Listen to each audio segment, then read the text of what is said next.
Hey everybody, it's John from the Hustle Daily Show. Before we get into the news today, did you know that HubSpot launched an AI chatbot that helps you build awesome campaigns at scale with just a few prompts? It's called Campaign Assistant, and it's a totally free-to-use AI tool that will transform the way that you build marketing campaigns at scale. And the best part? It works seamlessly with all of HubSpot's marketing and sales tools to scale your output across email, social, and more. So AI your way into the most effective campaigns yet at HubSpot.com/campaign-assistant. Howdy, folks. It is Monday, October 24th. I'm Jacob Cohen here with Rob Litterst, and you are listening to The Hustle Daily Show. Today we're going to be talking about AI and whether we think it'll take our jobs. Rob has tried out a buzzy new AI writing tool, and we're going to discuss how he liked it, how it worked, and what it means for the future of writing and how all these AI tools coming out might fit into people's lives in the not-so-distant future. But before we get into all that, let's take a quick look at what else is going on in the business and tech world. Let's get crack-black. All right, first things first. Through Saturday, Dwayne "The Rock" Johnson's new DC superhero film, Black Adam, scooped up $67 million in its U.S. box office opening and $140 million globally. From what I'm seeing from the reviews, the action was rock solid, no pun intended. Nailed it. But the dialogue was so horrendous that I saw one review calling it possibly the worst movie ever. Still, I think the numbers speak for themselves. Nice job here for The Rock. Are you going to see this? I don't know. I probably will not see this, but I feel like veering towards the worst movie ever can actually be good. Yeah, people want to see the worst movie ever. Yeah, exactly. It could be a selling point. Yeah. All right, moving along. Even in the face of high inflation, U.S. consumers are spending their money more and more. On Friday, American Express reported stronger than expected growth in its business, saying overall customer spending was 21% higher in Q3 year over year, and that its travel and entertainment segment saw spending climb 57% from a year ago, with volumes in its international markets surpassing pre-pandemic levels for the first time. Wow. All right, moving along. Interpol has launched the world's first metaverse for law enforcement, which lets users tour a virtual replica of Interpol headquarters, interact with other officers, or take some immersive training courses. I think more than a real use case for the tech, this project appears to be some, a promotion almost for Interpol's work. Totally. They're getting in on the action. It's kind of interesting. I would actually check out their headquarters just to see what it's like. Yes. Also, researchers from New York University's Cybersecurity for Democracy team ran an experiment in which they purposefully submitted 20 ads with election misinformation to social media platforms, YouTube, Facebook, and TikTok. Apparently, while YouTube blocked all of these ads from being posted, Facebook approved a bunch and TikTok approved 90% of them. So clearly, this is a super small sample size for a study like this, an experiment like this. And both Facebook and TikTok have entire divisions focused on these issues. But as this shows, it's not a perfect setup that they have going. And you just don't like to see this heading into midterm season.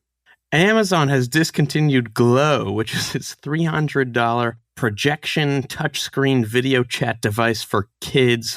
You just project something onto a tabletop and you can play around with it. Pretty cool, but they're shutting it down. They'll shut down support on December 31st. Owners will get a refund and are encouraged to recycle it. And lastly, Taylor Swift's Midnights broke Spotify's record for most streamed album in a single day, bypassing Bad Bunny's 183 million first-day streams for Un Verano Sin Ti. That's crazy. Yeah, it also, Midnights and Taylor Swift broke her own record for a number of swear words in a Taylor Swift album by far, by long shot. Double, right? Almost 40 swear words, yeah.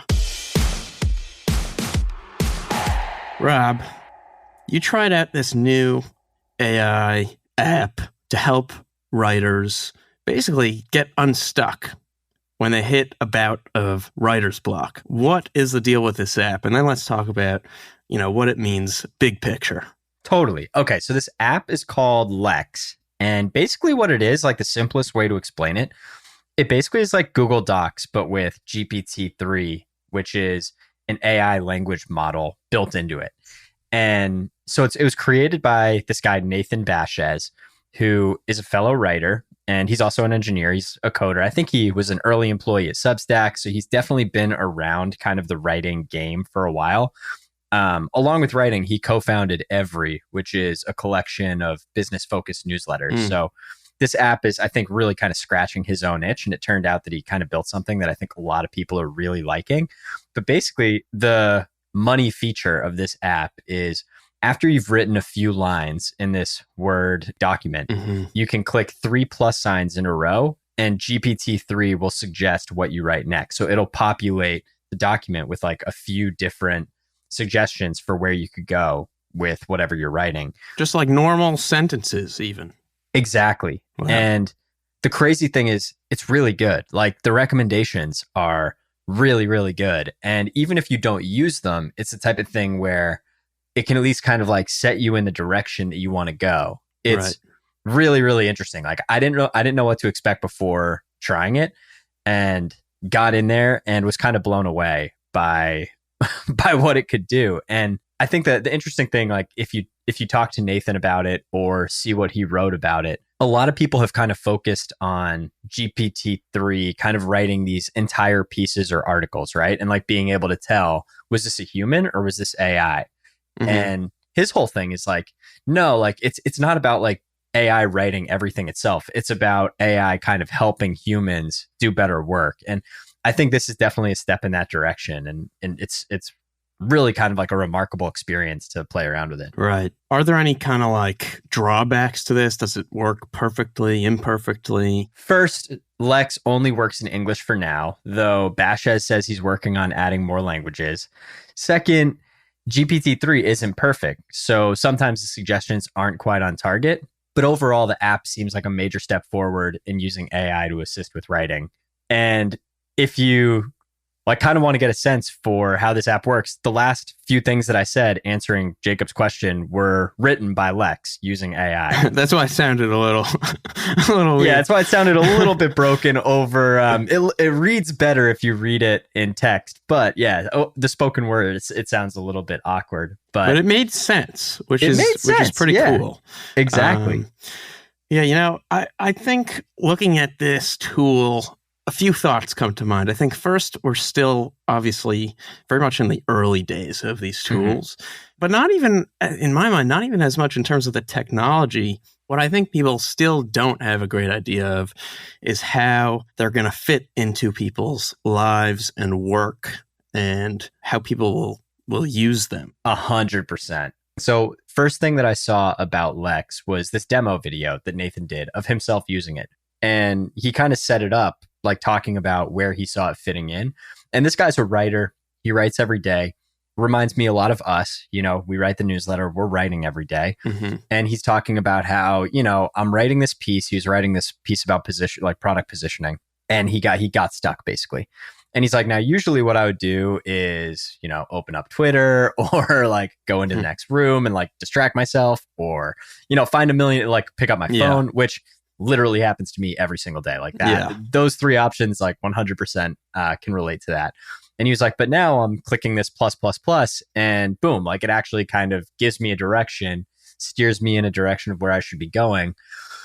It's interesting. Like it definitely seems like it can actually help combat writer's block for real. Yeah, and I think that's why it's both going to be a blessing and a curse, because it's capable of providing real value. It's also capable of doing some things that we're just not used to as a society. Like, these tools are already a challenge for artists. You're seeing companies like Getty Images having to make decisions around how to verify AI-generated art, how to sell it, who actually created this stuff. And, when it comes to writing specifically, I think our colleague Ethan had an interesting tweet basically saying, and this is a quote, "People are underestimating how fast humans are going to tune out generative AI. Once you suspect an AI is involved in something, poof, no magic."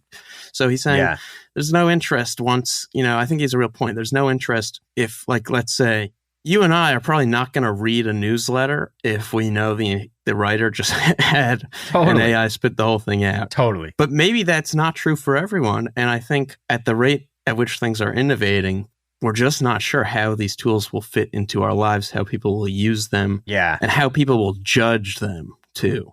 That's a really good point too. I think it's going to be really interesting to see how this plays with algorithms, like SEO algorithms and stuff like that. 100%. You know, like this could replace easily a lot of these SEO driven websites for cooking and recipes. Right. And you can tell the AI to write 5,000 words about spaghetti bolognese. And that will, that will save you a lot of time.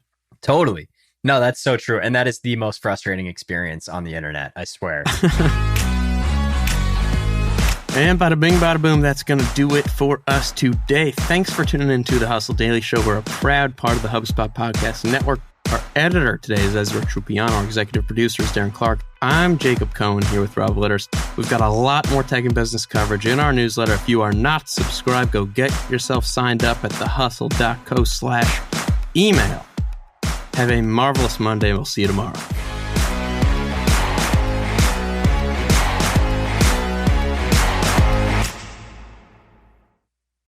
Hey guys, if you listen to the Hustle Daily Show on Google Podcasts, we want to let you know that the option will no longer be available pretty soon. Google is sunsetting its podcast app sometime in early 2024 in favor of YouTube Music, and we want to give you a heads up before it's too late, since that time's almost here. The Hustle Daily Show is available everywhere and anywhere that you listen to podcasts, like Apple Podcasts and Spotify. If you're using YouTube Music, we are there as well. If you're an Android fan, there are plenty of apps like Overcast, Pocket Casts, Player FM, and more. So just search for us wherever you decide to listen to your favorite podcasts.